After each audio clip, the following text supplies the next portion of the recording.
As you settle into the quiet of the evening, let us take a calm and thoughtful journey into one of the most formative and complex episodes of medieval history, the Crusades. The Crusades are often remembered as dramatic clashes between East and West, between Christianity and Islam, but they are more than simply tales of battles and knights in shining armor. They are woven from centuries of devotion, politics, ambition, and cultural exchange. Tonight, as you drift into sleep, we will wander through the landscapes of medieval Europe and the Near East, walking gently along the winding paths of history. The word crusade comes from the Latin crux, meaning cross, for those who joined these expeditions wore the sign of the cross upon their clothing.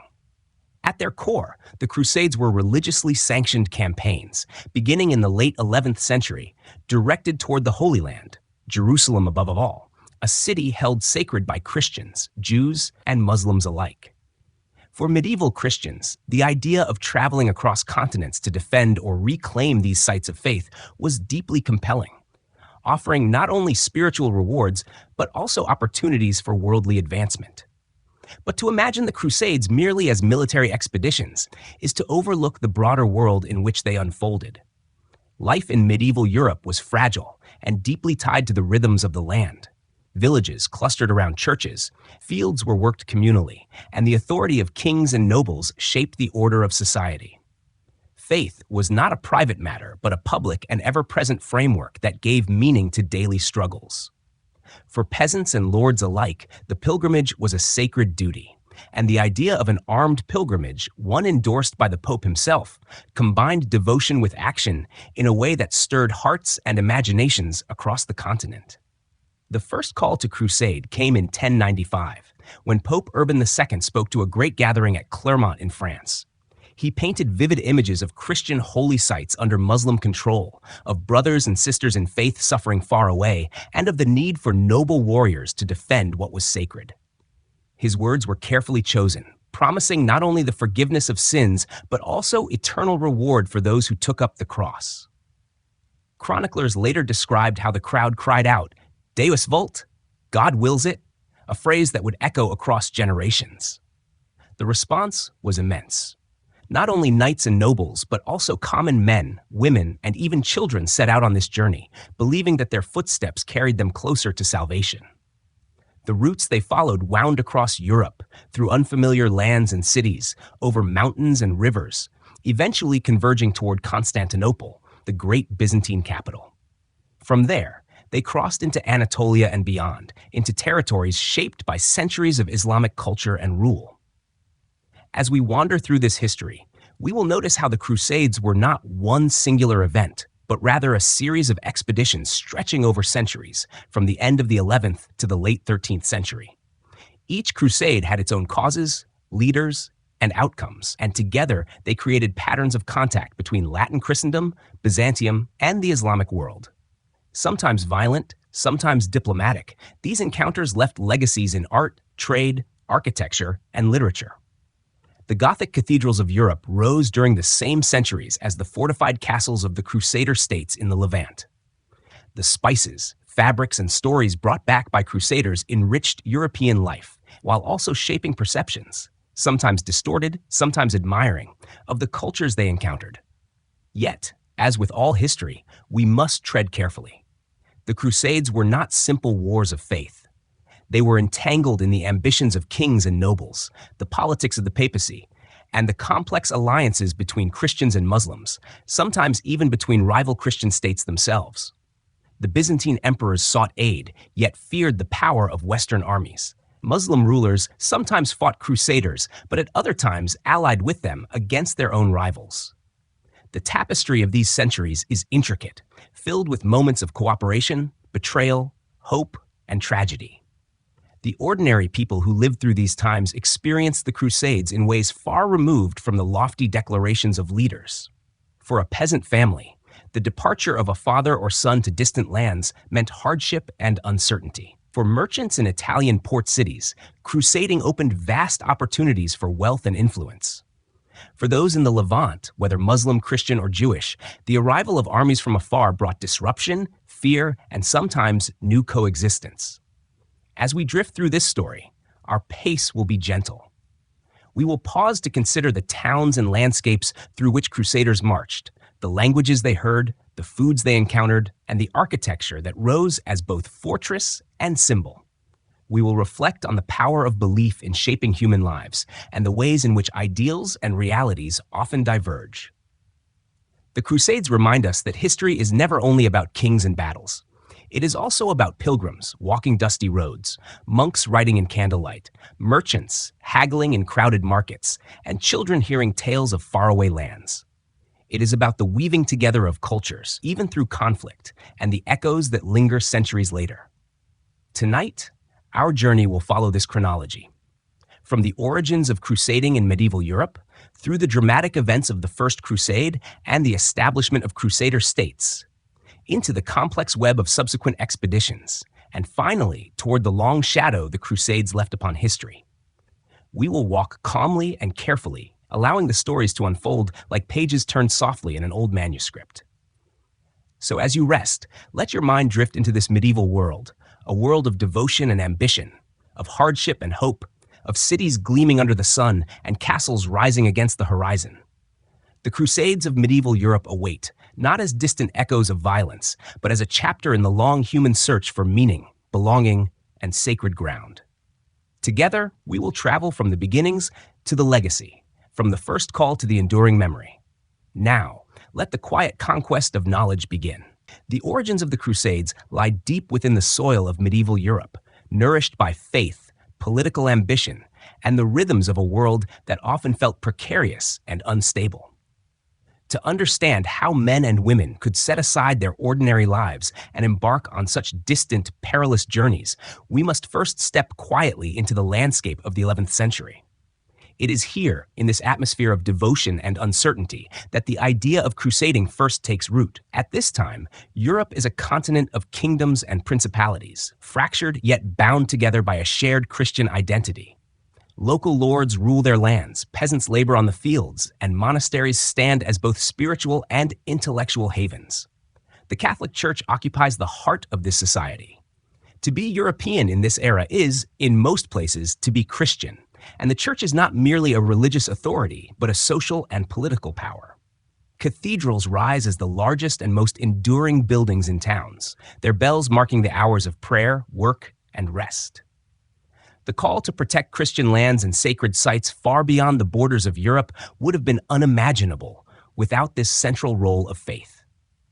Pilgrimage is already an established tradition, with thousands each year traveling to shrines and holy places across the continent. A pilgrimage is both physical and spiritual.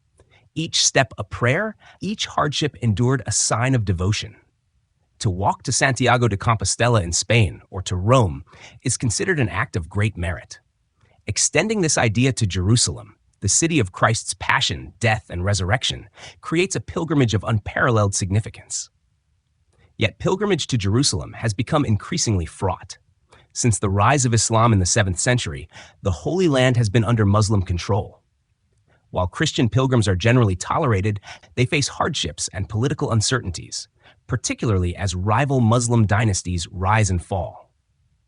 The Seljuk Turks, a new power in the Islamic world by the 11th century, defeat the Byzantine army at Manzikert in 1071, seizing much of Anatolia and leaving the Byzantine Empire vulnerable. The emperor in Constantinople, Alexios I Komnenos, appeals to the West for help, seeking soldiers to aid in defending his empire against Turkish advances. At the same time, Europe itself is experiencing internal pressures. The 11th century is marked by population growth, leading to competition for land and resources. Younger sons of noble families, lacking inheritance under systems of primogeniture, look for new opportunities for status and wealth. Knights, trained in warfare, often cause disorder at home, and the church seeks to channel their aggression into more holy pursuits. Movements such as the Peace of God and the Truce of God attempt to restrict violence, declaring that fighting should not take place on holy days or against non-combatants. Yet the restless energies of armed men need direction, and crusading provides a divine purpose. The papacy, too, is asserting itself with renewed vigor. In 1095, Pope Urban II stands at the center of this growing movement. The church has been engaged in reform, seeking to establish independence from secular rulers and to emphasize its spiritual authority. By calling for a crusade, Urban not only responds to the Byzantine plea, but also strengthens the papal role as the leader of Christendom. His words at the Council of Clermont echo through the centuries. Chroniclers describe him calling upon his listeners to aid their brothers in the East, to reclaim the Holy Sepulchre, and to march with the assurance of eternal reward. The promise of indulgence, complete forgiveness of sins for those who take up the cross, is a profound spiritual incentive. In a society where salvation is the guiding concern of daily life, this promise is overwhelming. For knights, it offers a holy outlet for their martial skills. For peasants, it provides a path to participate in a sacred endeavor. For merchants, it opens the possibility of new trade. For women, it sometimes means joining expeditions themselves or supporting family members who leave. The crusade becomes a collective act, transcending class and gender, drawing diverse groups into a single movement. We must pause here to reflect on how ordinary people experience this call. Imagine a village in France, where the local priest describes the words of the Pope. The parishioners listen as he speaks of the Holy Land, of pilgrim suffering, of an opportunity to defend Christ himself. The villagers are accustomed to hardship, harsh winters, poor harvests, illness without remedy. Yet here is a chance to give meaning to suffering, to turn it into a pathway to heaven. For some, the decision is immediate. They sew crosses onto their garments and prepare to leave. For others, it is an agonizing choice, whether to abandon fields, families, and the known security of their land for a distant and dangerous journey. The act of taking the cross is solemn. It involves a vow, a public declaration of intent, often marked by a priest sewing a cloth cross onto the shoulder of the pilgrim. This cross becomes both identity and burden, a visible sign of devotion that sets the crusader apart from those who remain. To bear the cross is to accept not only hardship, but also transformation, for the crusade is as much a spiritual journey as a military one. It is also important to recognize that this call is shaped by both belief and misunderstanding. The Christians of Europe see Jerusalem as the center of their world, but they often know little of the cultures and societies that already flourish there. The Muslim world of the 11th century is diverse and vibrant, with scholars, merchants, and rulers of great sophistication. Yet, in the imagination of many Europeans, it is reduced to an adversary holding Christian lands unjustly. This simplification, though inaccurate, fuels fervor and determination. Thus, by the close of the 11th century, the stage is set. A society steeped in faith, a church asserting its power, a Byzantine emperor seeking aid, and restless warriors looking for purpose, all converge in a call that reverberates across Europe. The Crusades begin not merely as wars of conquest, but as a blend of devotion, politics, and the longing for eternal salvation. As we move forward, we carry with us this understanding, that the Crusades emerge from a unique confluence of pressures and hopes. They are born of both deep faith and earthly desires, of noble intentions and human ambitions. As we drift toward the next stage of our journey, we will follow the first wave of crusaders as they set out from Europe, leaving behind villages and cathedrals and marching toward the distant city of Jerusalem. The First Crusade begins not as a single organized army, but as a collection of movements, some well-prepared and others impulsive, all inspired by the fervent words of Pope Urban II at Clermont in 1095. The call spreads quickly across Europe, carried by preachers who stir the imagination of rich and poor alike. As we picture these scenes, we may imagine villagers gathering in churchyards to hear the message, nobles in their halls debating whether to pledge themselves, and peasants wondering if their meager savings could sustain such a journey. At first, the enthusiasm is so great that many depart immediately, without sufficient supplies or leadership. This early wave becomes known as the People's Crusade.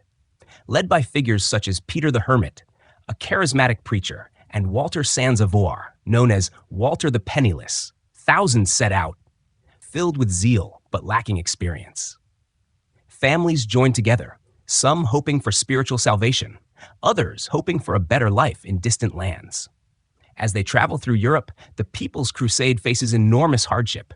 They lack provisions, and many rely on local towns for food and shelter.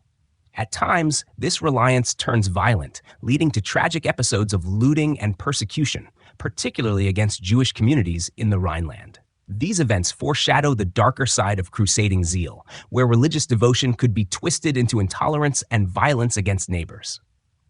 The People's Crusade eventually reaches Constantinople, but their numbers are greatly reduced, and Emperor Alexios I Komnenos, wary of this undisciplined horde, quickly ferries them across the Bosporus into Anatolia. There, without proper coordination, they are ambushed by the Seljuk Turks near Nicaea and largely destroyed. Yet the true heart of the First Crusade lies not with these first groups, but with the more organized contingents of knights and nobles who soon follow. Great lords across Europe take up the cross. Raymond IV of Toulouse, Bohemond of Taranto, Godfrey of Bouillon, his brother Baldwin of Boulogne, and Hugh of Vermandois, brother to the King of France. These men command significant forces of knights and retainers, trained in warfare and equipped with armor, horses, and weapons. Unlike the People's Crusade, they represent the martial power of Europe at its height. The journey east is long and arduous. Crusaders march through unfamiliar territories, across rivers and mountain ranges, sometimes welcomed, sometimes feared by local populations. Their destination, Constantinople, is itself a marvel, a city of golden domes, vast walls, and bustling markets, far larger and wealthier than any European city of the time. The Byzantine Emperor Alexios receives them with a mix of gratitude and caution. He seeks their aid, but also wishes to maintain control over lands reclaimed from the Turks. In return for his support, he asks the Crusader leaders to swear oaths of loyalty, promising to restore captured territory to Byzantine rule. Some agree, others hedge, but the alliance is uneasy from the beginning. In 1097, the Crusaders march into Anatolia. Their first major test comes at the city of Nicaea, held by the Seljuks. After a lengthy siege, the city surrenders, but Alexios quickly asserts Byzantine control, frustrating some Crusader leaders who had hoped for plunder. From there, the armies press on, enduring the searing heat of the Anatolian plateau, plagued by thirst, hunger, and constant skirmishes. The Battle of Dorylaeum proves decisive. Here, the Crusaders, though ambushed, rally to victory, demonstrating both their resilience and their military skill. As months pass, the Crusaders push southward towards Syria. Their arrival at Antioch in 1097 marks one of the most grueling episodes of the campaign. Antioch is a vast, fortified city, second only to Jerusalem in importance. The siege lasts many months, with Crusaders enduring starvation, disease, and exposure. Chronicles describe men eating their horses, boiling leather, and relying on desperate measures to survive. Yet the city eventually falls in 1098, thanks in part to betrayal from within its walls. Even after taking Antioch, the Crusaders themselves are besieged, as Muslim forces surround the city. It is during this desperate moment that a supposed relic is discovered, the Holy Lance, believed to be the spear that pierced Christ's side on the cross. Whether authentic or not, the relic inspires the Crusaders, renewing their morale. They rally, break the siege, and secure Antioch as a base. This episode illustrates the profound role of faith in sustaining Crusaders during extreme hardship. Finally, in 1099, the Crusaders march toward Jerusalem. The journey is exhausting, yet the sight of the Holy City fills them with awe and determination. As they approach its towering walls, many kneel in prayer, overwhelmed by the thought of entering the place where Christ lived and died. The siege begins in June, with the Crusaders constructing siege towers and ladders to breach the formidable defenses. Supplies are scarce, water is limited, and the summer sun beats down relentlessly. Still, the determination to capture Jerusalem is unshakable. On July 15, 1099, after weeks of struggle, the Crusaders storm the city. Chroniclers describe scenes of both triumph and horror. The city falls, and its defenders and inhabitants suffer massacre. For the Crusaders, however, the moment is one of transcendent victory. To stand within the Church of the Holy Sepulchre, to kneel at the tomb of Christ, is for many the fulfillment of a lifelong dream. In the aftermath, Godfrey of Bouillon is chosen as ruler, though he declines the title of king, preferring to be called Advocate of the Holy Sepulchre. The First Crusade, against all odds, has succeeded. A new Christian presence is established in the Holy Land, creating the foundation for what will become the Crusader states. Yet, as we drift toward reflection, we must remember the cost.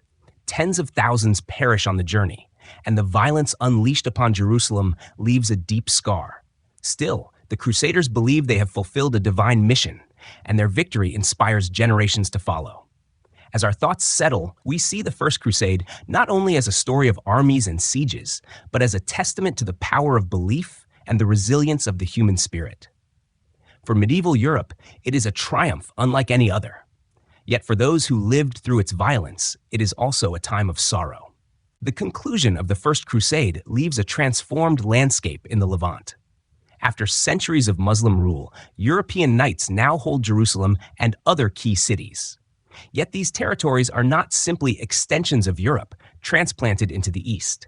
They become known as the Crusader states, and they represent a unique blend of Western feudal traditions, Eastern landscapes, and local populations. To understand their creation is to see how the ideals of crusading give way to the challenges of governance, survival, and coexistence. The four main Crusader states emerge in the wake of victory. First is the Kingdom of Jerusalem, established in 1099 after the capture of the Holy City. Though Godfrey of Bouillon refuses the title of king, his brother Baldwin of Boulogne later accepts it, becoming Baldwin I, the first king of Jerusalem. Surrounding this kingdom are three other states: the County of Edessa, carved out by Baldwin before his kingship, the Principality of Antioch, ruled by Bohemond of Taranto, and the County of Tripoli, founded somewhat later by Raymond of Toulouse.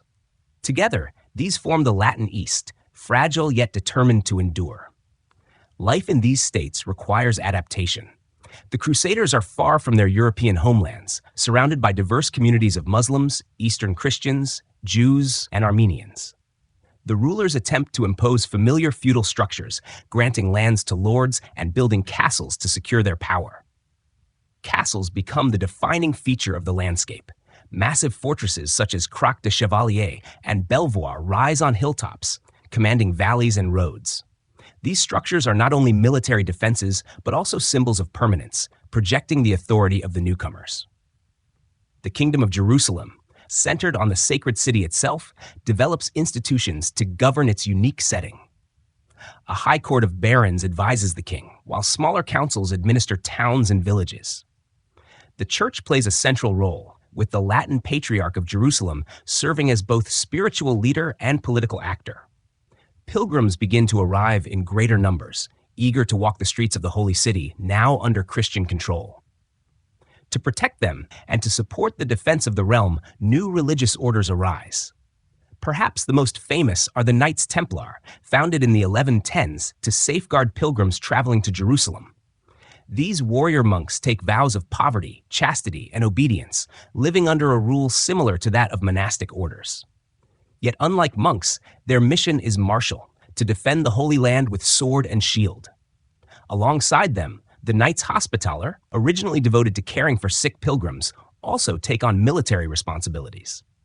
Both orders become pillars of the Crusader states, blending piety with military power in ways that fascinate and unsettle contemporaries. Economically, the Crusader states depend heavily on connections with Europe and the Mediterranean. Italian merchant cities, Venice, Genoa, Pisa, established trading privileges in coastal ports, bringing goods, ships, and wealth. Spices, silk, and other luxuries flow westward, while European weapons and supplies travel eastward.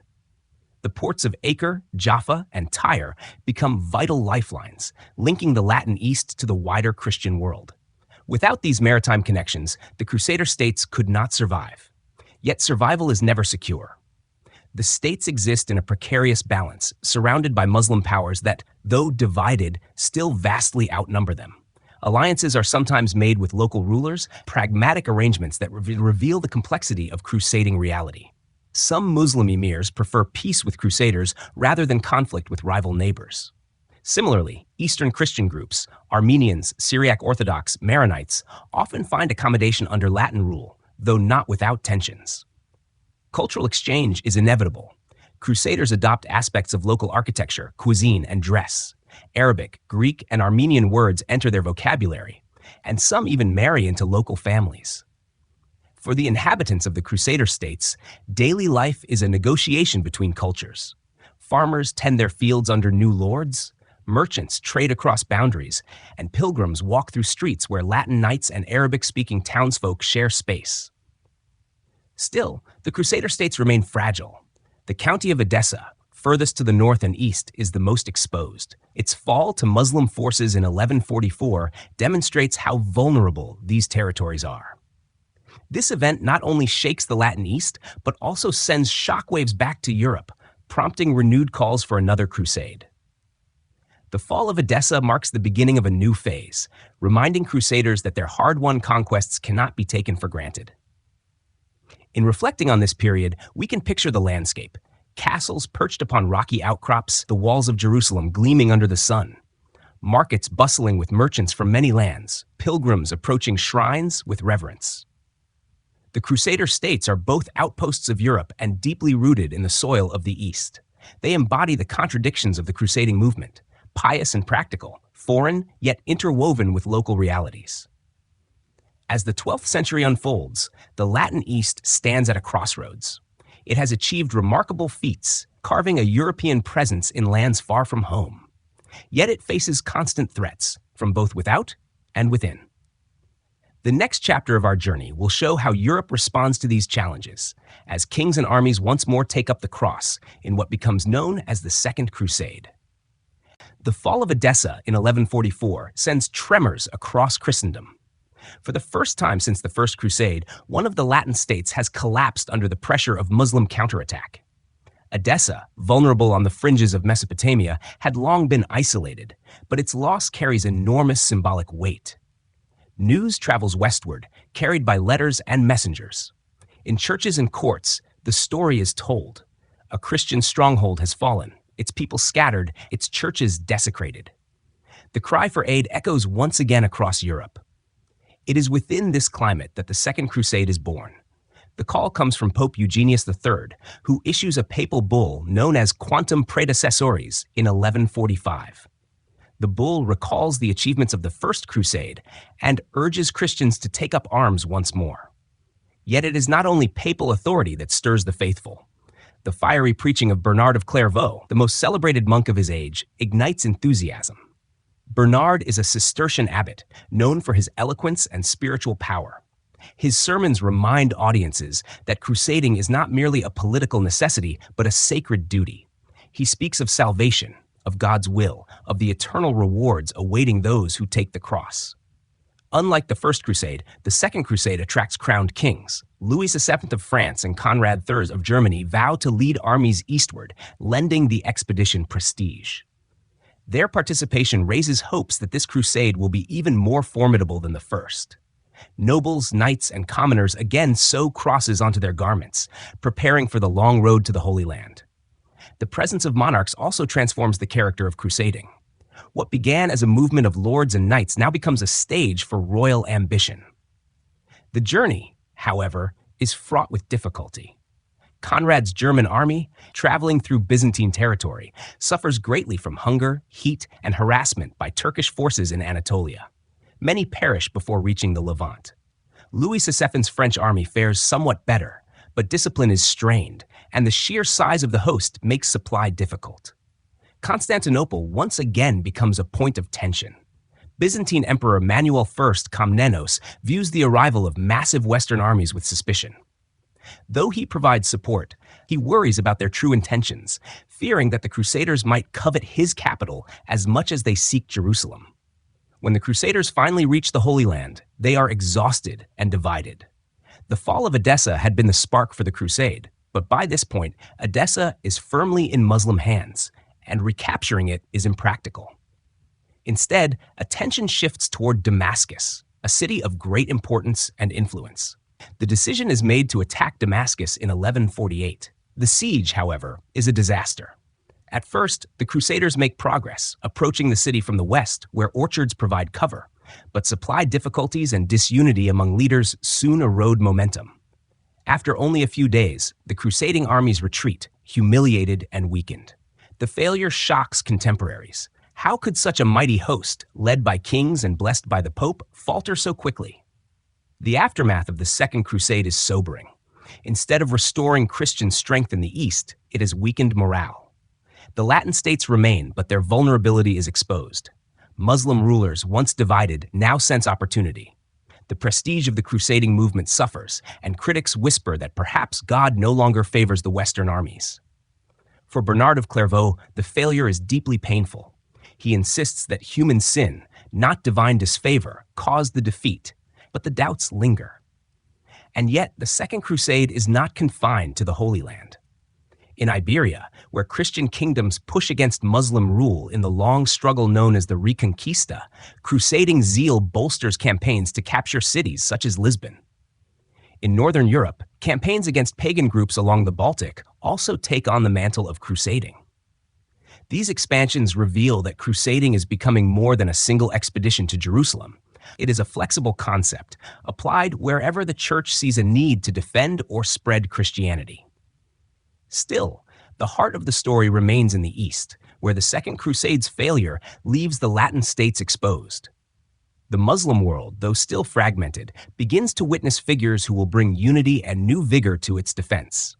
In the decades following Damascus, leaders arise who embody both military brilliance and religious authority, reshaping the balance of power. Among them, one name will come to dominate the memory of the Crusades: Saladin. Before we turn to him, we pause to reflect. The Second Crusade reminds us that zeal does not guarantee success, and that unity is often fragile when ambition and pride intervene. It reveals that the Crusades are not a simple march of triumph, but a series of struggles, marked by both devotion and failure. For those who took part, the journey itself was as formative as the battles, shaping lives, communities, and the very idea of what it meant to be a Christian in the 12th century. As the night deepens, we leave behind the disappointment of Damascus and drift toward the rising figure who will forever change the story of the Crusades. As the 12th century advances, the balance of power in the Levant begins to shift. For decades, the Crusader states had survived through a combination of fortifications, alliances, and maritime support from Europe. Yet, their endurance depended on the divisions within the Muslim world. Where rivalries splintered Muslim rulers, the Crusaders could maneuver, negotiate, and hold their fragile ground. By the middle of the century, however, a new leader rises, one who unites Muslim forces with both political acumen and spiritual vision. His name is Salah al-Din Yusuf ibn Ayyub, known in the West simply as Saladin. Born in 1137 in Tikrit, in modern-day Iraq, Saladin is of Kurdish heritage. His early career unfolds under the service of Nur al-Din, the ruler of Aleppo and Damascus, who himself is a formidable figure in the defense of Islam against Crusader encroachment. As a young man, Saladin studies both religious scholarship and the arts of warfare. He is described as modest and pious, qualities that will define his reputation. His rise is steady, marked by loyalty and competence, until he emerges as a leading general in Egypt, where he consolidates power and eventually becomes sultan in 1171, ending the Fatimid Caliphate and aligning Egypt with the Sunni Abbasid Caliphate in Baghdad. With Egypt under his control and Syria gradually brought into his sphere, Saladin creates a vast realm surrounding the Crusader states. Unlike many rulers before him, he pursues unity as both a political necessity and a religious duty. He portrays himself as the defender of Islam and the liberator of Jerusalem, a city that holds as central a place in Muslim devotion as it does in Christian. The Dome of the Rock and the Al-Aqsa Mosque stand as reminders of the Prophet Muhammad's night journey, and Saladin's determination to reclaim these holy sites resonates deeply across the Muslim world. The Crusaders sense the growing threat.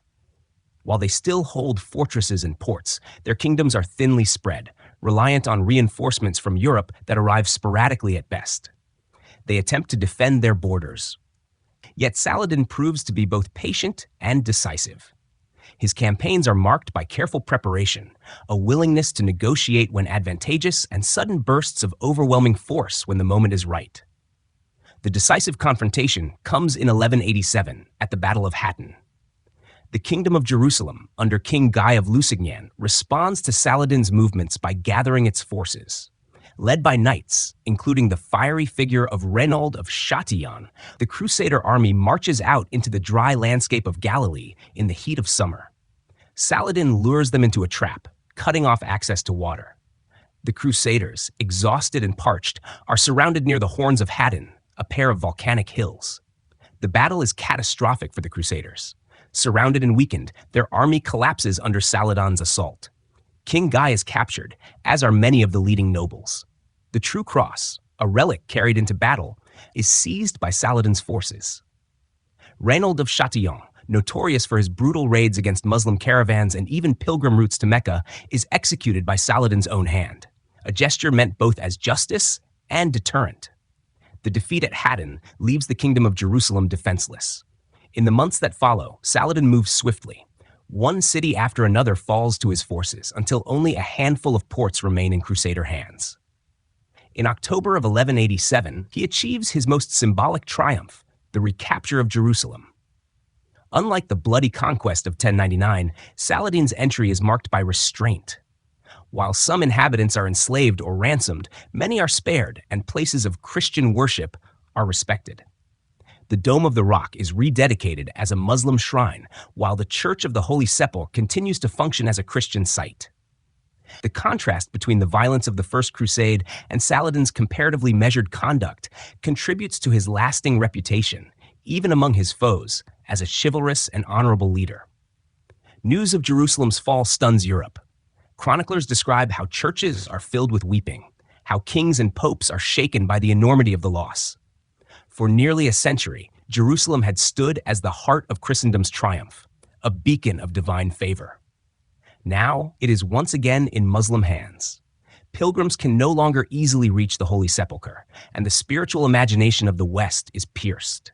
The cry for a new crusade is immediate and fervent. Yet before we move on to that response, it is worth pausing to reflect on the figure of Saladin himself.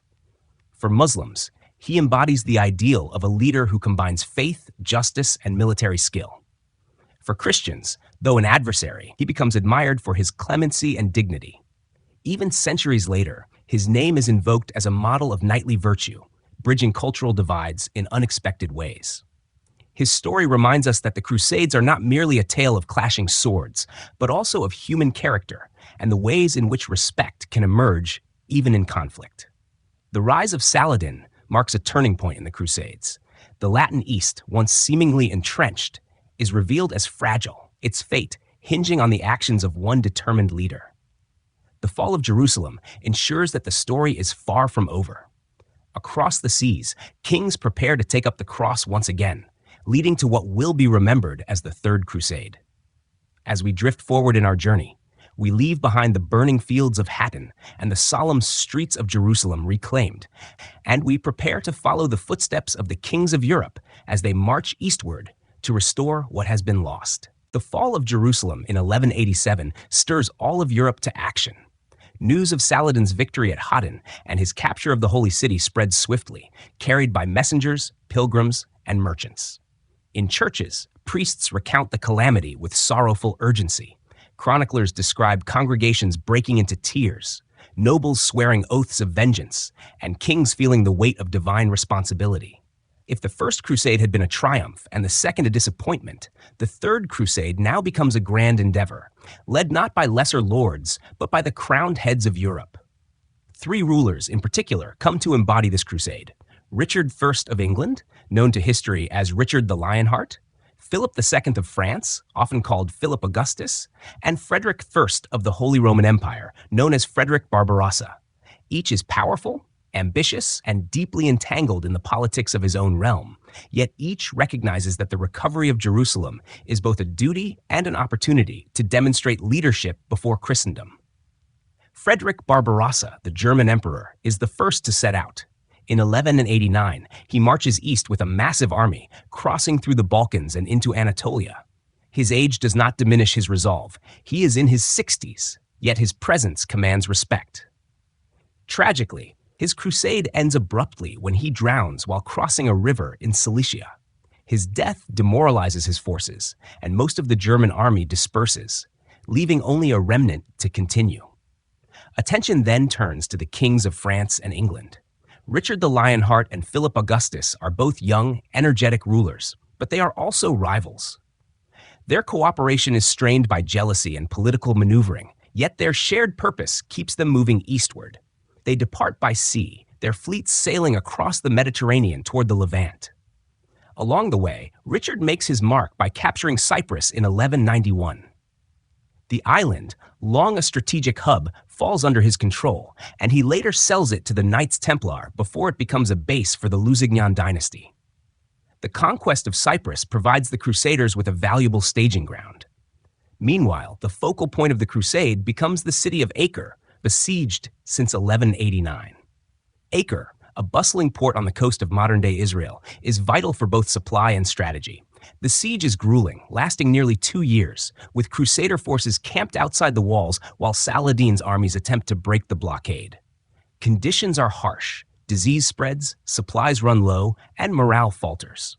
Yet when Richard arrives in 1191, his energy and leadership reinvigorate the effort. Working alongside Philip, he directs assaults on the city, employing siege engines and towers to batter its defenses. At last, Acre surrenders. The victory is a turning point, but it also exposes the divisions among the Crusader leaders. Philip Augustus, weary of the campaign and eager to attend to his affairs in France, departs soon after, leaving Richard as the dominant figure. From this moment, the Third Crusade becomes inseparably linked to Richard the Lionheart, whose deeds both inspire and overshadow his companions. Richard proves to be a brilliant commander. At the Battle of Arsuf in 1191, his forces face Saladin's army along the coast. The Crusaders march in disciplined formation, shields locked, while Saladin's cavalry harasses them with arrows and charges. At a critical moment, Richard orders a counterattack, and the Crusader knights sweep forward with devastating effect. Saladin's forces retreat, and the Crusaders secure the coastal route. The victory at Arsuf cements Richard's reputation as a warrior king, admired even by his enemies. Yet the ultimate goal, the recovery of Jerusalem, remains elusive. Richard advances inland, approaching the Holy City, but hesitates to attack. The Crusader army lacks sufficient resources, and Richard knows that even if Jerusalem were taken, it would be difficult to defend. Saladin, for his part, avoids pitched battles when possible, preferring to preserve his strength through maneuver and attrition. The two leaders, though adversaries, develop a curious respect for one another. Stories circulate, some embellished by later chroniclers, of Richard's chivalry and Saladin's generosity, of gifts exchanged, and of mutual admiration across the lines of war. Ultimately, the crusade culminates not in conquest, but in negotiation. In 1192, Richard and Saladin agree to a truce. The terms allow Christian pilgrims safe access to Jerusalem, while the city itself remains under Muslim control. The Crusaders retain a strip of coastal territory, ensuring a continued Latin presence in the east. But the dream of restoring the Kingdom of Jerusalem to its former glory remains unfulfilled. Richard departs for Europe, his health failing and his realm in danger of rebellion. His journey home proves perilous. He is captured and held for ransom, a reminder that even the greatest Crusader king is subject to fortune's twists. Saladin, too, does not long outlive the crusade, passing away in 1193. He is remembered for his piety and humility, said to have left little personal wealth despite ruling a vast empire. The Third Crusade leaves a complex legacy. It fails to retake Jerusalem, yet it stabilizes the Crusader presence and ensures continued access to the Holy City for pilgrims. It elevates Richard and Saladin into the realm of legend, symbols of chivalry admired across cultures, and it demonstrates both the possibilities and the limits of crusading zeal. As we drift from this chapter, we see the shores of the Levant still contested, the walls of Jerusalem still under Muslim rule, and the crusading spirit still alive in Europe. The story is not yet complete. More crusades will follow, each shaped by ambition, faith, and the restless search for holy purpose. The Third Crusade, though remembered for the titanic figures of Richard the Lionheart and Saladin, does not close the story. The crusading impulse remains strong, even as the challenges grow greater. The decades that follow bring new campaigns, new failures, and new transformations. These later crusades reveal the shifting meaning of crusading itself, stretching beyond the Holy Land, entangled with European politics, and often straying far from the original vision of reclaiming Jerusalem. The Fourth Crusade, launched at the turn of the 13th century, becomes the most notorious. Called in 1202 by Pope Innocent III, it is intended to strike at Muslim Egypt, seen as the key to recovering the Holy Land. Yet the Crusaders face a practical problem. financing. They contract with Venice to provide ships for transport, but when they cannot pay the full amount, Venetian leaders propose an alternative arrangement. The Crusaders, already bound by debt, agree to attack Zara, a Christian city on the Adriatic coast, to settle their dues. This diversion shocks contemporaries, for it means Christians are attacking fellow Christians under the banner of the cross. Pope Innocent excommunicates the participants, though he later absolves many in hopes of keeping the expedition alive. The crusade then veers even further from its course. Byzantine politics draw the Crusaders toward Constantinople, where rival claimants to the imperial throne seek their aid. What begins as a plan to restore an ally spirals into conquest. In 1204, Crusader armies storm Constantinople, looting its treasures, desecrating its churches, and establishing the so-called Latin Empire. The Byzantine Empire, long a bulwark of Eastern Christendom, is shattered, its capital held by Western knights who had once sworn to defend it. For many, the Fourth Crusade marks a deep betrayal of the crusading ideal. Instead of marching to Jerusalem, the Crusaders have sacked one of Christianity's greatest cities.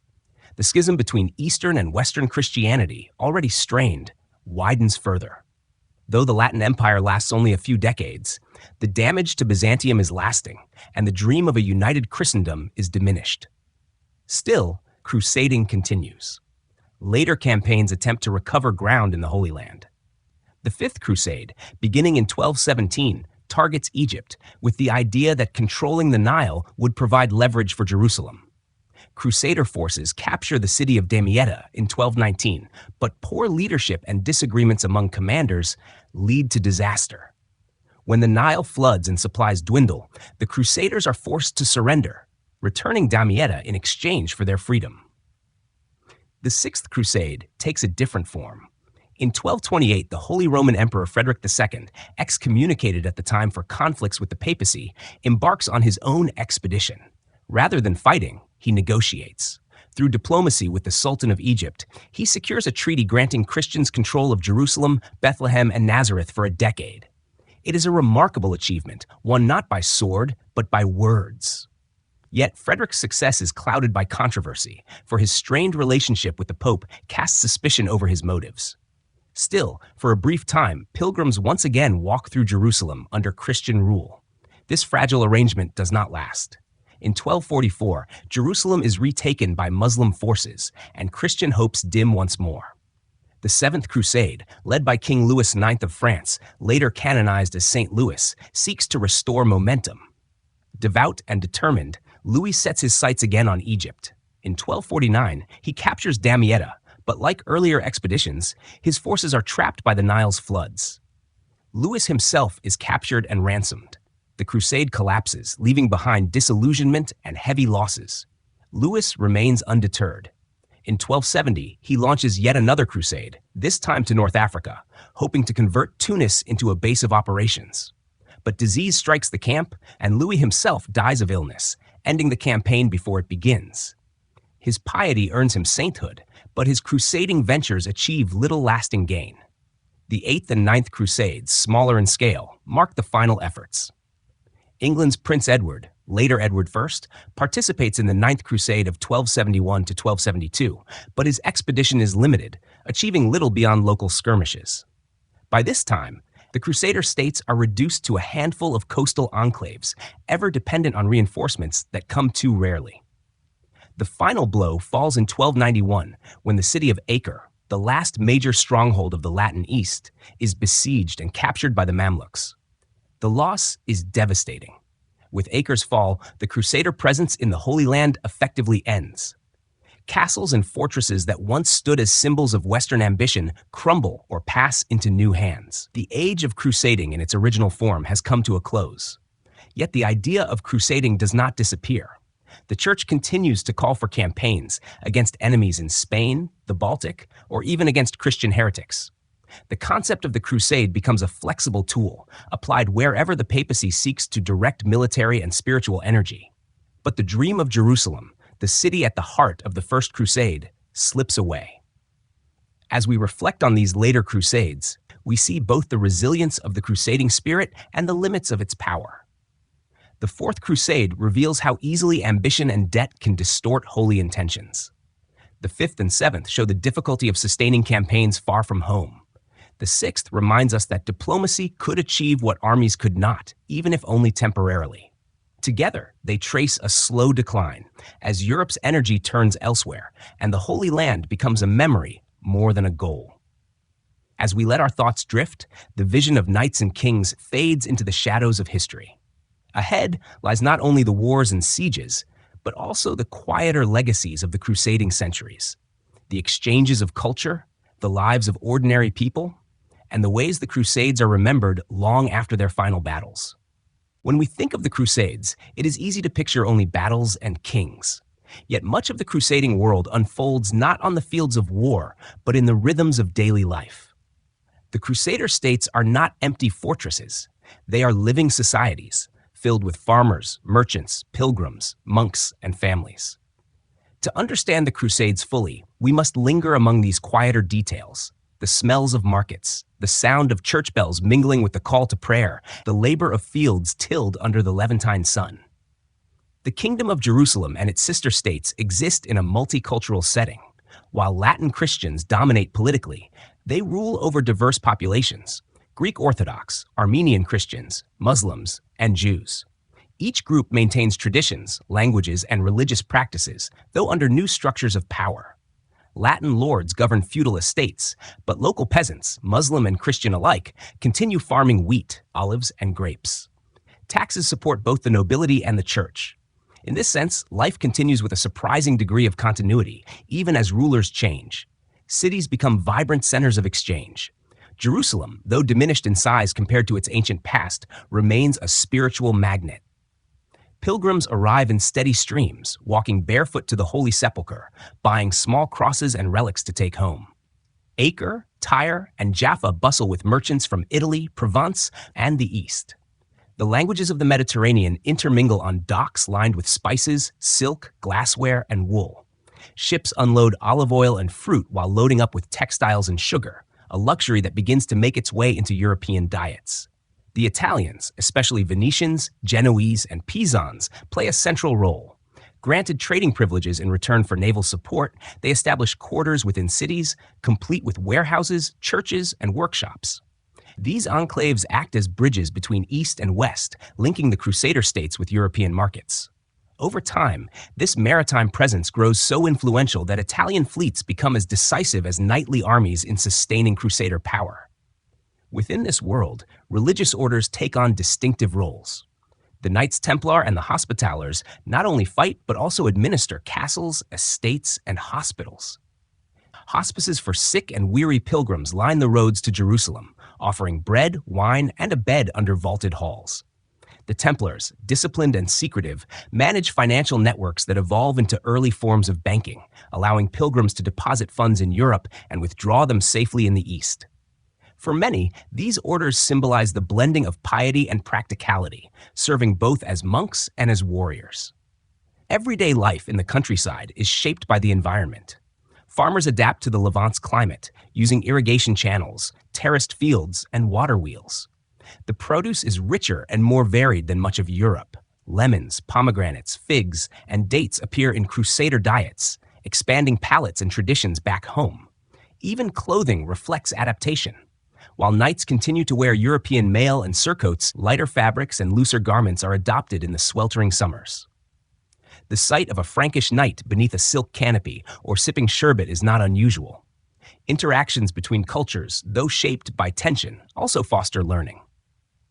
Crusaders encounter advanced medical practices in Muslim hospitals, mathematical knowledge preserved and expanded by Islamic scholars, and architectural styles that influence both fortress design and church construction. The pointed arch, common in Islamic architecture, becomes a hallmark of Gothic cathedrals in Europe. Even simple exchanges, recipes, remedies, stories, pass along the trade routes, weaving new threads into the tapestry of medieval life. Yet, this coexistence is not without strain. Latin rulers impose higher taxes on non-Latin subjects, and religious tensions simmer. Conversions occur, sometimes voluntary, sometimes under pressure. At times, truces and alliances ease relations, but suspicion always lurks, especially in moments of renewed war. For Jewish communities, life under Crusader rule can be precarious, as memories of massacres during the First Crusade remain fresh. Still, what endures most vividly are the signs of ordinary resilience. Children play in city streets, merchants haggle in crowded markets, bells ring out over towns while muezzins call the faithful to prayer. A traveler walking from Acre inland might see a mosaic of cultures: a Latin knight on horseback, a Greek priest in robes, a Muslim farmer tending an orchard, a caravan of camels carrying goods toward Damascus. This everyday world reminds us that the Crusades are not only about destruction, they are also about encounters, sometimes violent, sometimes peaceful, that reshape both East and West. The Crusader states, though short-lived, act as contact zones where faith, trade, and culture intersect. As the 13th century advances, however, pressures mount. While daily life continues, larger forces, rising Muslim power, dwindling European interest, and internal rivalries press upon the fragile states. Castles grow ever more imposing, trade ever more crucial, but the balance tilts steadily against the Latins. As we close this reflection on life within the crusading world, we may picture the soft glow of lamps in Jerusalem's churches, the hum of markets in Acre, the clatter of knights' tin armor echoing through narrow streets.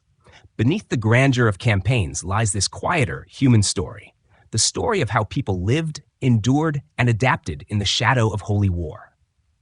Ahead, we will turn to the end of this era and the legacies it leaves behind, as memory and myth extend long beyond the fall of the last Crusader fortress. As the last Crusader strongholds crumble, the story of the Crusades does not simply end.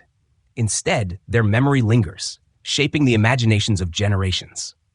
The final chapter of this long journey is not a battle or a siege, but the legacy left behind, how the Crusades are remembered, reinterpreted, and woven into the wider story of medieval Europe and the world. When Acre falls in 1291, the dream of a permanent Christian kingdom in the Holy Land effectively dies. The Knights of the Temple and the Hospital retreat to Cyprus, Rhodes, and later Malta. Pilgrims continue to visit Jerusalem, but now under the protection of treaties and truces rather than Christian rulers. For contemporaries, the loss is bitter. Chroniclers describe sorrow and lament, sermons speak of sin and repentance, and new calls for crusade echo for a time. Yet the will to act on such calls diminishes. Europe turns its energy elsewhere, to dynastic conflicts, to the Reconquista in Spain, and eventually to exploration across oceans. Still, the Crusades leave behind profound legacies. Architecturally, the fortresses built in the Levant remain as reminders of ambition and ingenuity. Castles like Crac des Chevaliers and Margat stand as silent monuments, their massive walls and soaring towers testimony to the skills of medieval builders. In Europe, the influence of Eastern design can be traced in Gothic cathedrals, whose pointed arches and ribbed vaults echo styles first encountered in the East. Culturally, the Crusades expand horizons. Spices, sugar, and textiles flow into Europe, altering diets and fashions. Knowledge, too, passes along the same routes.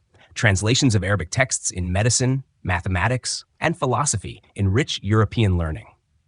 Figures like Avicenna and Averroes become familiar names in Latin scholarship, shaping the course of medieval universities. The Crusades, though born of conflict, thus become conduits for exchange, leaving intellectual as well as material legacies. Spiritually, the memory of crusading becomes a touchstone. For centuries, the image of the Knight of the Cross inspires sermons, poetry, and political rhetoric.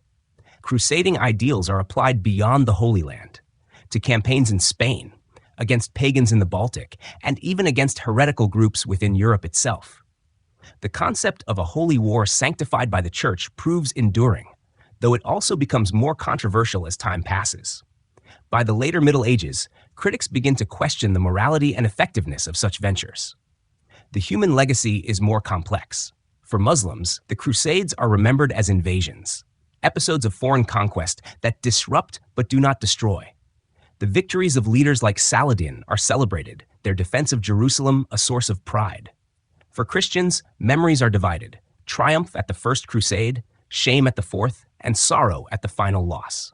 For Jewish communities, the Crusades often bring tragedy, as waves of violence in Europe accompany the call to arms. The echoes of those sufferings remain part of the collective memory. Legends grow around key figures. Richard the Lionheart and Saladin, once fierce enemies, become remembered as models of chivalry, their supposed courtesy and mutual respect idealized in later tales. Godfrey of Bouillon is celebrated in epic poetry, his name invoked in romances and chronicles. Even failures are transformed into stories of endurance, where defeat is explained as the result of sin or divine testing, rather than simple misfortune. In the centuries that follow, crusading becomes less about marching east and more about memory. Writers, poets, and artists depict Crusader knights as symbols of faith and courage. In literature, the Crusades inspire works like the Song of Roland and Jerusalem Delivered. In art, images of knights bearing crosses endure in stained glass, manuscripts, and sculpture. The image of the Crusader becomes part of Europe's cultural imagination, even as the realities of the Levant fade into distance. Even today, the Crusades continue to be remembered and debated. For some, they symbolize a great age of faith and sacrifice. For others, they represent intolerance and violence. Modern historians emphasize complexity, noting that the Crusades were never a simple clash of civilizations, but a series of encounters involving war, trade, diplomacy, and cultural exchange. The memory of crusading is therefore a mirror reflecting the concerns and values of each generation that revisits it. As we close our long journey through this history, we return to the quiet truth that the Crusades were not only about kings and generals, but also about ordinary people. A farmer in France who watched his son take the cross, a pilgrim who walked dusty roads to Jerusalem, a merchant in Acre who bartered for spices, a child who grew up in a castle on the frontier of faith. Their lives, too, are part of the story, reminding us that history is lived as much in small acts as in great events. The Crusades remind us of the power of belief to move people across continents, to inspire both compassion and cruelty, to build monuments and to bring ruin. They are a story of human striving, both noble and flawed, of how ideals and realities intertwine. And now, as you rest, let your mind settle on the distant image of Jerusalem at dusk, its stones glowing in soft light, its domes and towers outlined against the horizon. For centuries, it drew the footsteps of countless pilgrims and warriors. Tonight, it draws only your thoughts, gently carried on the quiet current of history. May the echoes of that long journey lull you into peaceful sleep, as the past becomes a dream that soothes the present.